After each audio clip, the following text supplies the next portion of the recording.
What's good, everybody? It's your boy JR. I'm here to present you my Harpie Lady deck profile. I've been playing this deck for many years. It's one of my personal favorites. When I first built it, I actually built it to counter Spiral in that format. So just to let you know how long I've been working on this deck in particular, being that it's one of the OG characters, my Valentine, as you can see. I mean, how can we not like it, right? So let's get started. Starting us off, we're gonna have the one Harpie Lady number 1. Her effect increases all wing beasts by 300. Doesn't seem that powerful until you start taking into account that the whole deck is wing beast and it includes herself. She's starting off at 1300, making her 1600 across the board, as well as all the Harpie Ladies. Next, we play Triple Chandler. Personally, one of my favorite cards. Discard a card and get a Harpie monster on the field in defense position. Also, when she's on the board with a level 6 or higher monster, she can become a level 6, allowing her to go into rank 6 plays. And yeah, man, it's an ulti, so I'm really happy and proud about that one. Definitely is a good extender. Next, we play the one Harpie Queen. Let me get you, there you go. Simple. She is the deck's terraforming. Discard her and you get Harpie's Hunting Ground from deck to hand. Really good way to get started. Next, we play triple Harpie Perfumer. She gets everything going, man. When she's normal special summon, you get to add a spell or trap that says Harpie in its name. That could be Hysteric Sign, that could be the Seal, that could be Harpie's Hunting Ground, Elegant Egotist, all of those. Really good recursion. And again, she's at 1400, another level 4, really helps out the deck. The artwork is amazing. That's just a personal note. I think it's super dope. Following up, we have two ofs, the Harpie Oracle. She has a really cool effect, but the main one that I focus on is the recursion from grave to hand. Whenever she's no more special summon, you can get a spell or trap that says Harpie in its name, in its text, from the grave back to your hand, such as, again, Hysteric Sign, Elegant Egotist, so on and so forth. Really cool. Again, another level 4, 1300. You know, can't go wrong. Next, a lot of people don't really like playing it, but I do like to run a pure version of this, and I have triple Harpie Harpist, mainly for the bounce back. Whenever she's on the field, you can send back a wing beast from the field to the hand, and then you do the same for your opponent. So most of the time I send her back or one of my other monsters on the field, and when you do that, you get another normal summon, which really helps seeing the combo with Harpie's Hunting Ground. Aside from that, the other effect isn't too relevant to me personally, but that's to your own style, to your own liking. But yeah, I run 3. Another 2 of I have is the Harpie's Pet Dragon, the Fearsome Fire Blast. This is a retrain of the original Harpie's Pet Dragon. It really helps with extending, helps you bring out level 6s. It could be special summon from hand whenever you have your Chandler, whenever you kind of go into that combo. I think it's really cool. Again, I'm a sucker for the artwork, being that it's a secret rare. So awesome. I suggest you give it a shot. Moving on to the next engine, we do run the Wind Witch Ice Bell. We run the Wind Witch engine, so that also includes the 2 Glass Bell and the single Snow Bell. We do go into the Crystal Wing. Aside from helping out with the burn, once you go into your synchros, it really does help. When an attribute, they kind of just work really well.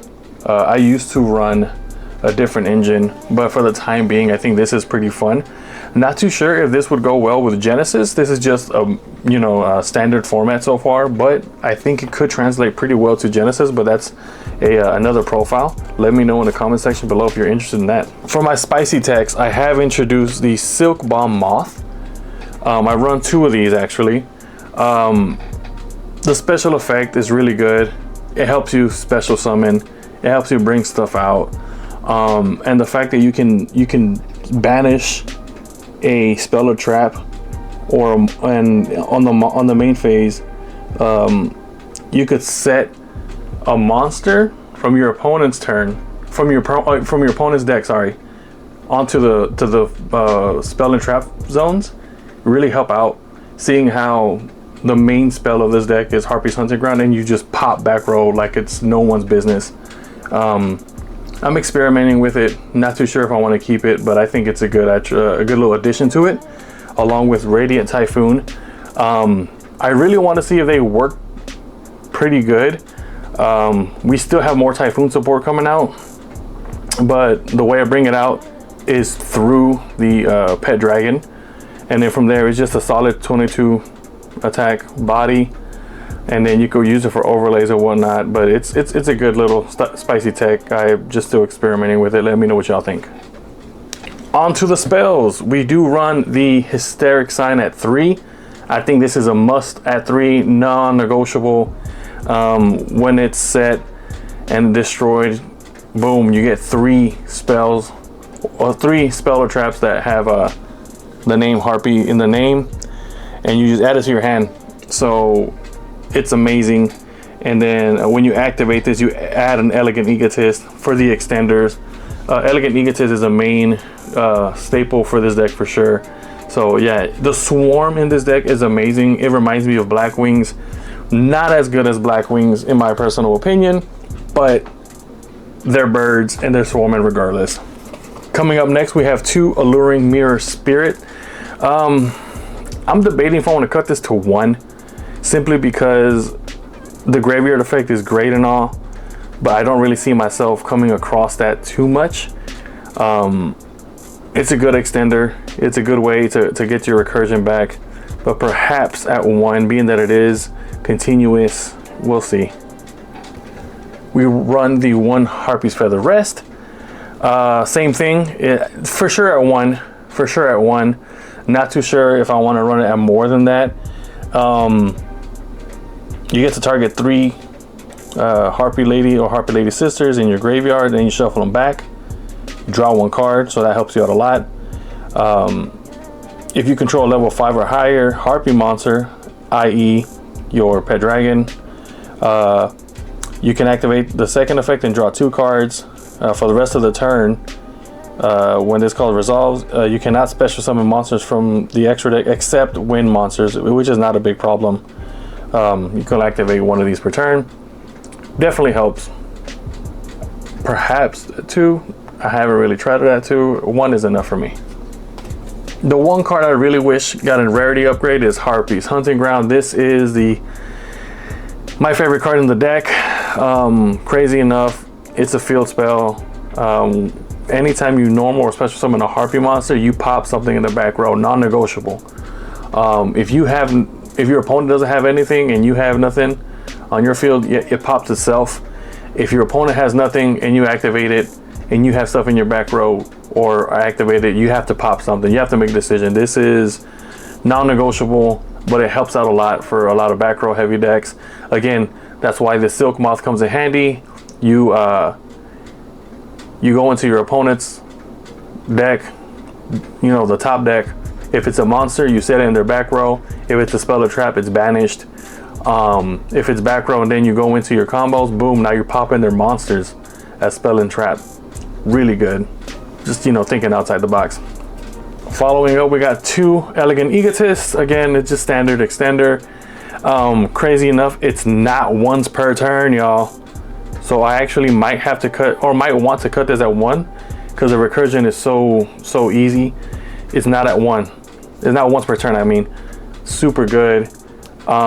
If you guys don't know, if a Harpie Lady on the field is special summon, or Harpie Lady Sisters, you could just add it to your hand or deck. Simple. Not bad. And then the must-have, no matter what, we have Harpie's Feather Duster. I'm so excited and glad that it got off the ban list. Really happy about this copy in general. I got it from the Lost Days, or the video game, the early days, sorry. Still chasing the other version of it, but this OG OCG artwork is amazing. The card that was long overdue, Harpie's Featherstorm. I know a lot of people hate this card. I personally love it because it's hated. Fun fact, this card could not reach its full potential until this card came out and off the ban list. When you have a wing beast on the field, activate from hand, nuke, or not nuke, but completely neutralize your opponent's board from their monsters. And then whenever it's destroyed or whatnot, or sent to the grave, whatever, you get a copy of Harpie's Feather Duster to your hand. So the second part we couldn't even use, but now we can, so it's a must. One Hysteric Party. This is what helps me swarm back from the grave. Discard a card, special summon as many copies of Harpie Lady as possible.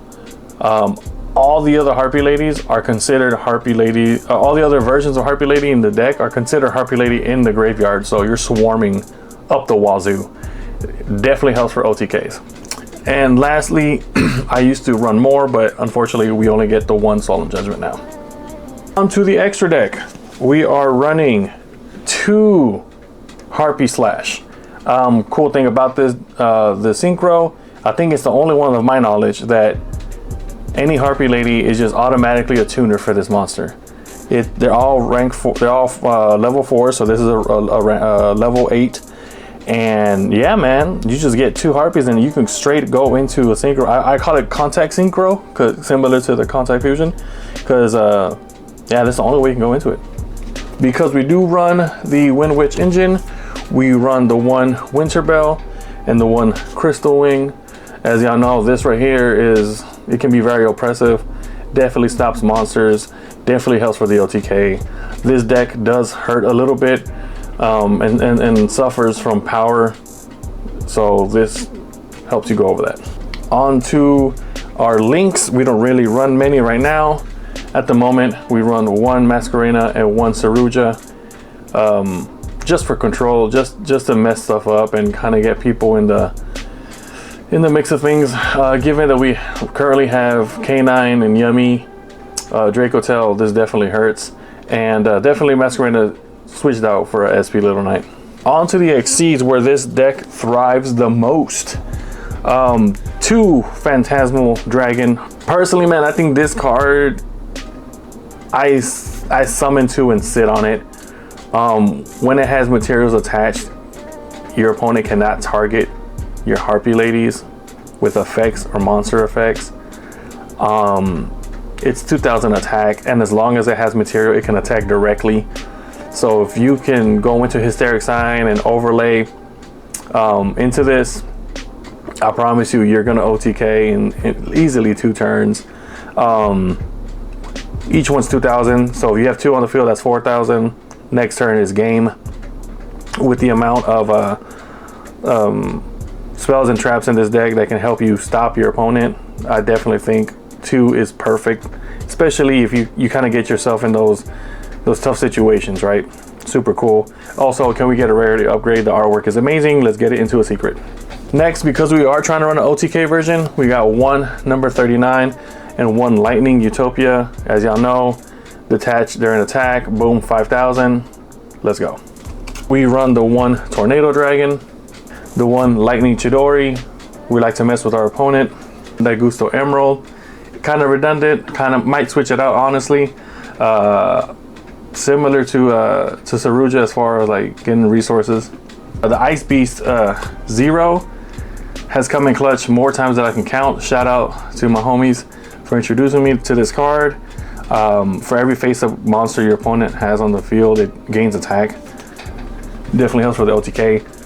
And lastly, when in doubt, 800 with the Gagaga. I know it sounds really cheesy, but given right now that we have the time rules change, this definitely helps. Okay, everybody, that was the deck profile. Let me know what you think. Don't forget to click like, subscribe. Let me know what you guys think about this deck profile. Are you running this deck? What suggestions do you have? Let me know in the comment section below. As always, this is JR from Eclectic Nerds, and Nerds We Trust. Out.